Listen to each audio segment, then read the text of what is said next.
Welcome back to the Wintry Wyvern. Let's talk a bit more about Van Richten's Guide to Ravenloft.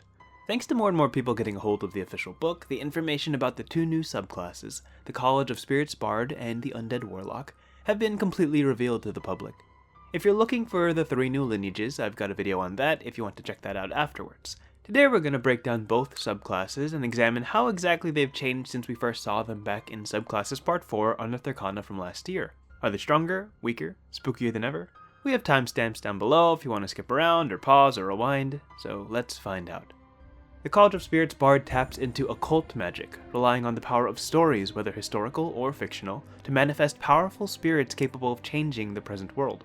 The flavor is more or less the same this time around, although this time they're no longer just elite gamers. The flavor is clearer, recognizing the inherent magic within storytelling itself, capturing it in spirit form and utilizing whatever they find. Guiding Whispers is exactly the same. Guidance is always a great utility spell for any caster. Spiritual Focus didn't change either, besides the flavor text clarifying that the d6 can only affect the damage or healing of a spell. It's still as strange as it's ever been because there's only 7 spells on the Bard list that need material components and damage or restore hit points. Now I think this is intentional since it was brought up plenty during the UA period. Magical Secrets and the later Spirit Session feature add up to 60 more possible spells, but it still does feel a bit strange that the base list is so tiny. Regardless, Tales from Beyond is the real highlight of the 3rd level features. You spend a Bardic Inspiration to manifest a story that basically does things at random.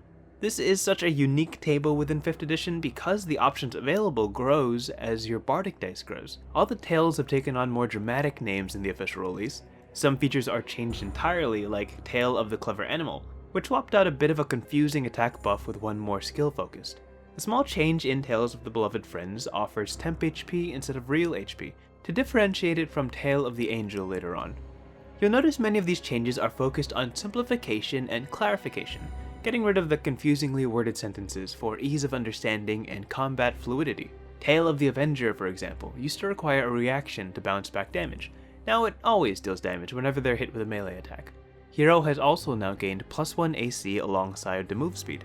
Moving on to the higher level Tales, they've modified the condition effects and boosted the damage. Tale of the Beguiler now incapacitates instead of charms. Both Brute and Dragon got damage bonuses, which is fair when you get it at 10th level onwards. Tale of the Angel heals much less, but it's still basically a cure wounds and lesser restoration wrapped into one. Finally, Mindbender now stuns instead of mutes.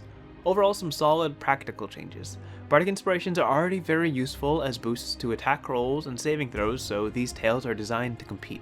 Spirit Session is unchanged and as great as it's always been, adding over 40 more spells to the Bard's possible list through group seances. This was designed to compete with the Lore Bard's additional magical secrets, and while its options aren't nearly as wide, its flexibility in changing the gained spell per long rest is its clearest strength. Mystical Connection at 14th level is completely changed. Instead of being modeled like Swords Bard and allowing infinite tail rolls on a 1d6, it now looks a lot like Wild Soul Barbarian's Wild Surge, allowing double rolls on the tails table in hopes of finding exactly the story you need.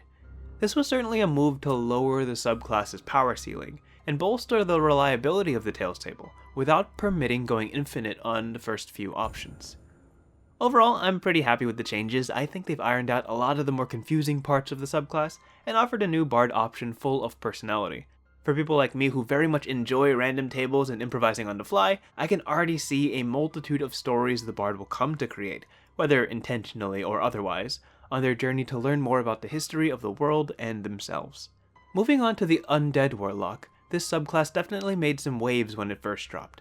I covered the Undead Warlock in full in a previous video, stating it was really pushing the boundaries on damage thresholds and discussing what sort of features are okay to offer a subclass in respect to its predecessors. The Undead Warlock is exactly what it sounds like. You take on an undead patron, perfect for its release among the domains of dread. Flavor text is great, mentioning a number of patrons to choose from for sketchy dark deals with the non-living. The expanded spell list remains the same, as does Form of Dread. The latter is an amazing ability to offer at first level, offering temp HP, a frightened saving throw every turn, and immunity to the frightened condition. It uses scale with proficiency bonus, making it perfect for the classic 1-level warlock dip for all those charisma casters. And of course the old Conquest Paladin in the spotlight of it all with its synergy with the frightened condition. I love the aesthetic of this as they make a point that your physical appearance changes to reflect the patron that powers you.